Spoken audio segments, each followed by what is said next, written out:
हड्डी क्यों हास्य के पात्र बनते हो हैं? ये मुर्गी की हड्डी है, फीनिक्स की नहीं है। आचार्य केविन, बड़ी बातें करने के अलावा तुम्हें कुछ और आता है?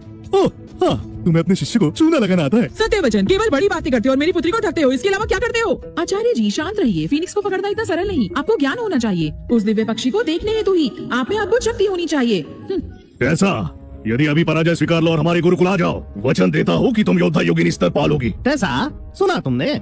ज्येष्ठ भ्राता बीती बातों को भुलाकर तुम्हें योद्धा योगिनी का स्तर दे सकते हैं। पराजय क्यों नहीं स्वीकारती? बेहद घमंडी है। कुछ समय पश्चात वो घुटने टेककर देवशास्त्र का हिस्सा बन जाएगी। हाँ, और केविन भी। जब समय आएगा तभी दोनों शौचालय की शुद्धि करेंगे। टेसा, पराजय स्वीकार कर लो। यदि तुम्हें युद्ध करना है तो करते हैं, ये बातचीत क्यों? ठीक है, हमारे बीच का अंतर देख लो। तुम मेरा सामना नहीं कर सकते। तुम मेरा सामना कैसे कर रही हो? क्या तुम्हें लगता है कि मैंने अपनी शक्ति का निर्माण तुम्हारी भेंट की हुई हड्डी से किया है? तोड़ो। आकाश के चुने हुए छोटे योद्धा योगी, क्या तुम में इतनी ही शक्ति है? स्वर्णिम स्तर, केवल इतनी ही शक्ति है तुम में? तुम स्वयं को 10 महागुरु में से एक मानते हो? धिक्कार है। अति उत्तम, ऐसा कमाल कर दिया। ये क्या हो रहा है? क्या भ्राताश्री कैलेब ने दिव्य घटना उजागर नहीं की थी? स्वर्णिम स्तर साकार करने के पश्चात एक फीनिक्स उनकी रक्षा कर रहा था, वो पराजित कैसे हो सकते हैं? कैलेब जी एक ही बार में हार गए, ये ऐसा कैसे हो सकता है? संभवतः टेसा लैंग सच्ची योद्धा योगिनी है। असंभव, टेसा ने तो शक्ति की स्थापना की शुरुआत की है, वो ज्येष्ठ भ्राता को कैसे पराजित कर सकती है? हमारे भ्राताश्री तो सच्चे योद्धा योगी है, वो कैसे पराजित हो गए? कैसे? नहीं, सत्य यह है, ज्येष्ठ भ्राता उन्होंने दया दिखाई और अपनी संपूर्ण शक्ति का प्रयोग नहीं किया, और टेसा ने निर्लज होकर भ्राता कैलेब की दया का लाभ उठाया और संपूर्ण शक्ति से भ्राता को पराजित किया। हाँ, चिंतामुख के निवासी नीच है। क्या हुआ? देवशास्त्र को पराजय स्वीकार नहीं हो रही है क्या? किसी और को भी हमें चुनौती देनी है क्या? भले ही मेरे पूर्व वार ने मेरी दिव्य शक्ति घटा दी, परंतु मैं पराजित नहीं हो सकती, अन्यथा चिंतामुक्त की रक्षा कौन करेगा? देवशास्त्र अभी पराजित नहीं हुआ। आचार्य जी, ये एक प्राण युद्ध है, 3 युद्धों का अंतिम युद्ध है। केविन, तुम्हारी शिष्य थक चुकी है, तुम वही खड़े रहोगे? क्या अपनी शिष्य की मृत्यु देखना चाहते हो?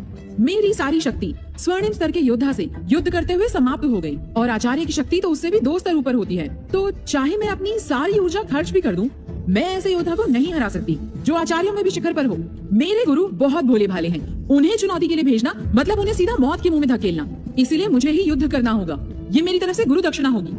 मेरे आचार्य युद्ध नहीं करेंगे, उनकी ओर से मैं युद्ध करूंगी। केविन, अगर तुम मर्द हो तो अपनी शिष्य की जगह तुम युद्ध करो, मेरे पिता तुम्हें मारेंगे नहीं। हाँ, एक युवती के पीछे छुपते हो, कैसे मर्द हो आप? आचार्य केविन, स्वयं हमारे आचार्य आपसे युद्ध करने आए हैं, यदि आप पराजित भी हुए तो भी सम्मान की बात है। सत्यवचन, आपको डींगे मारने में रुचि है ना? जब आप देवशास्त्र के सेवक होंगे तो कहानी बताइए, कैसे आपने हमारी दिव्य आचार्य से युद्ध किया? दिव्य आचार्य? मेरे आचार्य को ललकारने से पहले मुझसे युद्ध करना होगा, समझ गए आप? तुम्हें अब भी मेरी शक्ति का स्मरण नहीं है। अरे ये क्या?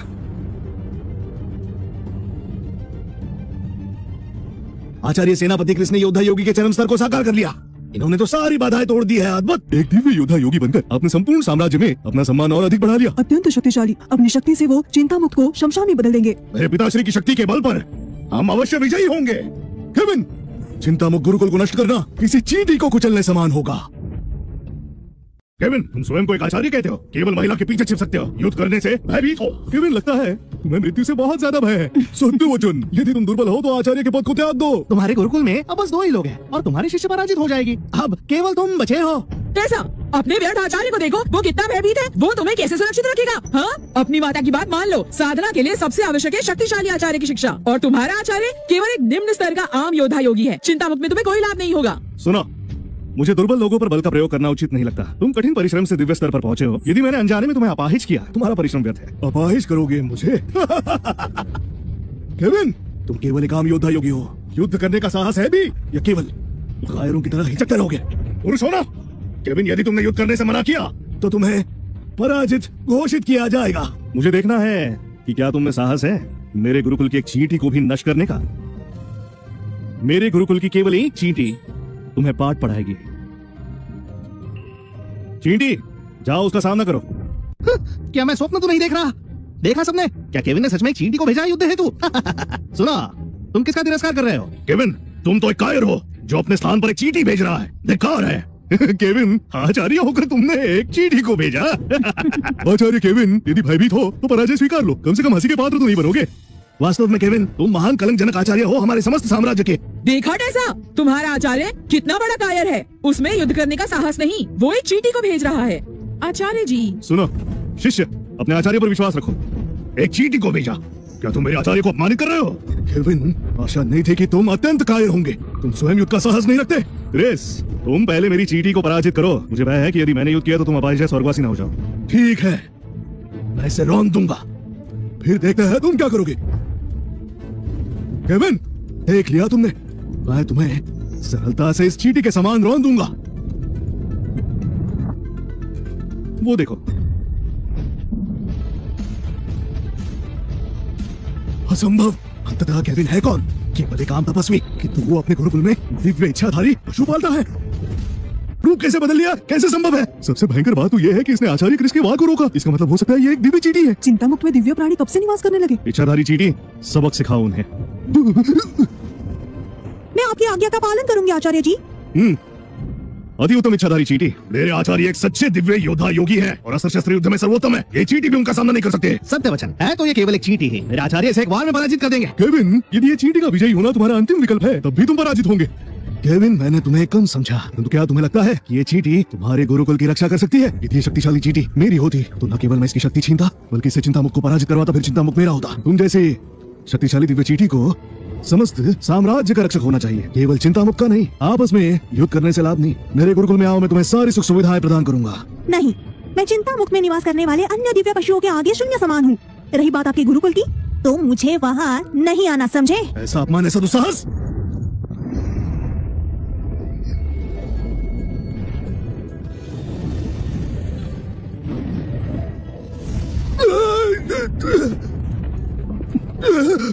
आचार्य जी, इतने दुर्बल होकर चिंता मुक्त को चुनौती देने का दुस्साहस? असंभव। यह अवश्य एक स्वप्न है। एक दिव्य इच्छाधारी पशु है। ऐसा संभव है कि यही चिंता मुक्त गुरुकुल का सत्य स्वरूप है? देव समान पर स्थित एक दिव्य जीव। ये चींटी इतनी शक्तिशाली कैसे? आचार्य क्रिस तो देव स्तर पर है। हमारे सम्राट भी एक बार में उन्हें पराजित नहीं कर सकते। क्या हमारे आचार्य इतने दुर्बल है? एक बार में पराजित हो गए, उससे बुरा तो यह है कि उनकी शत्रु एक चींटी है। ये देव शास्त्र के शिष्यों के लिए लज्जाजनक स्थिति है। असंभव। मेरे आचार्य पराजित नहीं हो सकते। ये नहीं हो सकता, असंभव। नहीं, ये अनुचित है। हमारे आचार्य जी आश्चर्यचकित थे, इसलिए बचाव नहीं कर पाए और खाली चींटी ने धोखे से वार किया। यदि विश्वास नहीं होता तो फिर से हमें चुनौती दो। चिंतामुक्त गुरुकुल में ऐसे साधन नहीं है जो दिव्य पशुओं का पालन पोषण करे। यह असंभव है। राजदूत, केविन ने ये बात गुप्त रखी। अवश्य सभी को ज्ञात है कि चिंतामुक्त गुरुकुल में कोई भी रूपांतरण करना नहीं जानता। कोई पशु मनुष्य का रूप धारण नहीं कर सकता। ये काली चींटी अवश्य ही असुर समुदाय से आई है और इसे लाने वाला केविन है। असुरों के साथ मित्रता, वो आचार्य बनने के योग्य नहीं। असुर समुदाय से सहायता। मुझे ज्ञात था, अन्यथा केविन के पास ऐसी जीव कैसे आ सकती है? ज्ञात होता है असुरों की सहायता से हुआ है। केविन, तुम बेहद नीच हो। हाँ, इच्छाधारी जंतु तो बेहद दिव्य होते हैं। चिंतामुक्त गुरुकुल में कुछ नहीं है, तो वहाँ ऐसी जंतु पल कैसे रही है? ये अवश्य ही असुर समुदाय से है। केविन ने बाहरी लोगों की सहायता ली, उसने स्पष्ट रूप से छल किया। राजदूत, कृपया आप ही न्याय कीजिए। केविन को आचार्य पद से हटा दीजिए। ऐसा तुमने सुना ना, तुम्हारे आचार्य का संबंध असुरों से है, उससे दूर रहो। आचार्य जी, क्या ये सत्य है कि आप असुरों से संबंध रखते हैं? मेरे आचार्य आप तो सहायता भी नहीं करते। रहने दीजिए, बस मेरी राह में बाधा बनेंगे। अविश्वसनीय। आचार्य केविन ने विजय होने के लिए मर्यादा लांघ दी। यदि हमारे आचार्य ने ये न कहा होता तो आचार्य केविन तो अपने छल से विजयी हो जाते। ये वास्तव में मेरे गुरुकुल में पली है, तो ये असुर कैसे हो सकती है? आचार्य जी ने अंततः मुझे स्वीकार किया, मैं बेहद प्रसन्न हूँ। महाराज, औपचारिकता की आवश्यकता नहीं। महाराज, केविन ने साम्राज्य के नियमों का उल्लंघन किया और असुर समुदाय से मित्रता की। कृपया नियमानुसार उस पर कार्यवाही कीजिए। असुर समुदाय? हाँ, वो युवती जो यहाँ काले वस्त्रों में है, वास्तव में एक चींटी है। उसका चिंतामुक्त गुरुकुल में होना संभव नहीं। मुझे सबकी परख है। वो वास्तव में चिंतामुक्त गुरुकुल की दिव्य जंतु है, क्योंकि उसमें वहाँ की प्रभा का अंश है। असंभव। चिंतामुक्त गुरुकुल में ऐसी जीव कैसे हो सकती है? क्या आपको संपूर्ण विश्वास है महाराज? चिंतामुक्त गुरुकुल एक अनुचित स्थान है। वहाँ ऐसी शक्तिशाली जीव कैसे रह रही थी? एक समय पर वो गुरुकुल इस साम्राज्य का सर्वश्रेष्ठ प्रतीक था। इतिहास पढ़ा है, तो यह असामान्य कैसे हो सकता है? यदि उसका इतिहास विराट है, इसे ये सुनिश्चित नहीं होता वहाँ दिव्य जंतु होगी। क्या तुम्हें मुझ पर संदेह है? मैं देव शास्त्र गुरुकुल आपसे सहमत है। प्राण युद्ध यही समाप्त होता है। चिंतामुक्त गुरुकुल विजयी हुआ। किसी को अस्वीकार है? सब तुम्हारा दोष है। तुमने कहा तुम गुरुकुल के लिए युद्ध करोगी, परंतु अपनी जान क्यों दांव पर लगानी? माँ, मुझे आशा नहीं थी कि चिंतामुक्त की विजय होगी। वहाँ लोग कम है। हाँ, अब जब देव शस्त्र की नीति नाकाम रही तो चिंतामुक्त अब भी केविन के नेतृत्व में रहेगा। राजदूत, घोषणा कीजिए।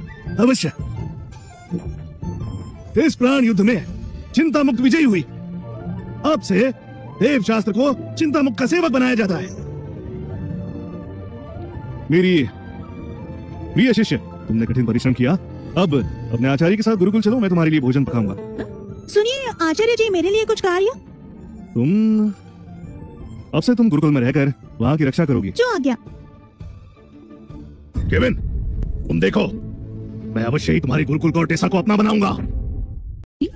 इस इच्छाधारी चींटी का क्या रहस्य है? क्या लगता है तुम्हें, ये कोई आम चींटी है जो यहाँ पली है? आचार्य जी, क्या डींगे न मारने से आपका कुछ बिगड़ इस- जाएगा? आज तुमने कठिन परिश्रम किया, जाओ विश्राम करो, बाद में मैं तुम्हारे लिए उत्तम भोजन बनाऊंगा। आवश्यकता नहीं, मैं योद्धा योगिनी हूँ, भोगी नहीं। मैं साधना करने जा रही हूँ।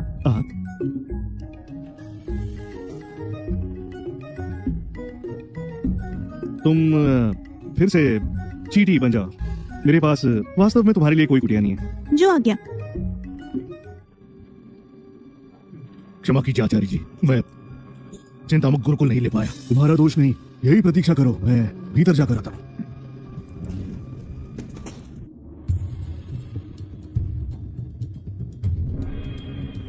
प्रणाम सेनापति मॉर्गन।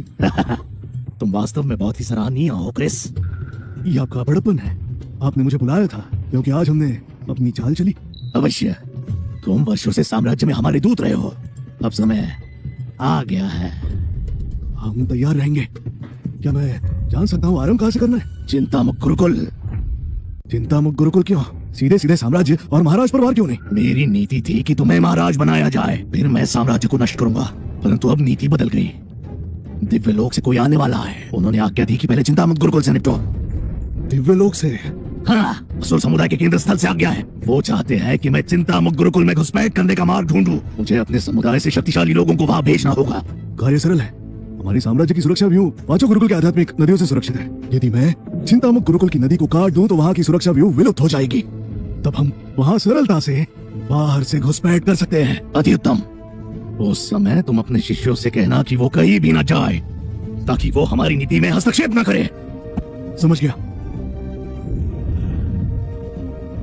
मैंने वर्षों से आज के दिन की प्रतीक्षा की। अंततः हम अब चाल चल सकते हैं। तुम घुटनों के बल क्यों बैठे हो? आचार्य जी, सारा दोष मेरा है। मैं टेसा को पराजित न कर सका और चिंतामुक्त गुरुकुल न ले सका। भले हम विजयी ना हुए, परंतु उसे नष्ट तो कर सकते हैं। नष्ट करना है? मार्गदर्शन कीजिए आचार्य जी। हमारे साम्राज्य में 5 गुरुकुल हैं। प्रत्येक के पास आध्यात्मिक नदी है। यदि चिंतामुक्ति नष्ट हो गई तो क्या वो स्थान रहने योग्य होगा? यदि हमने नदी नष्ट की तो वो हमारे किस काम की? मूर्ख, यदि नदी नष्ट हुई तो उसे ठीक नहीं किया जा सकता। मैं समझ गया, धन्यवाद पिताश्री। आचार्य जी, वास्तव में तुम मेरे उत्तम पुत्र हो। जादूगर नीचे, मैंने अपने दूत को सूचित कर दिया घुसपैठ के बारे में। नीति के अनुसार आगे बढ़ेंगे। रात्रि के समय साम्राज्य की सुरक्षा व्यू भी बंद हो जाएगी।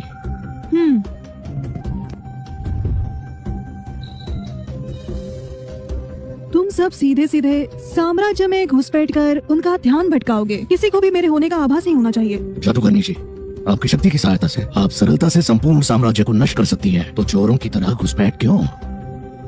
क्योंकि संसार में मुझसे भी अधिक शक्तिशाली लोग हैं। मुझे ज्ञात होता है कि वही साम्राज्य के शांति दूत है। यदि मेरी उपस्थिति का उन्हें आभास हुआ तो हमारी नीति व्यर्थ हो जाएगी। वो शक्तिशाली व्यक्ति प्राचीन निश्चित भूमि में जा सकते हैं। एक हाथ से दिव्य पक्षी फिनिक्स को पकड़ सकते हैं। उनकी शक्ति देवताओं के समान है। उन्हें उकसाना उचित नहीं होगा। ओह, मैं समझ गया। हम सावधान रहेंगे। आप जाओ, मेरी आज्ञा का पालन करो। जो आ गया।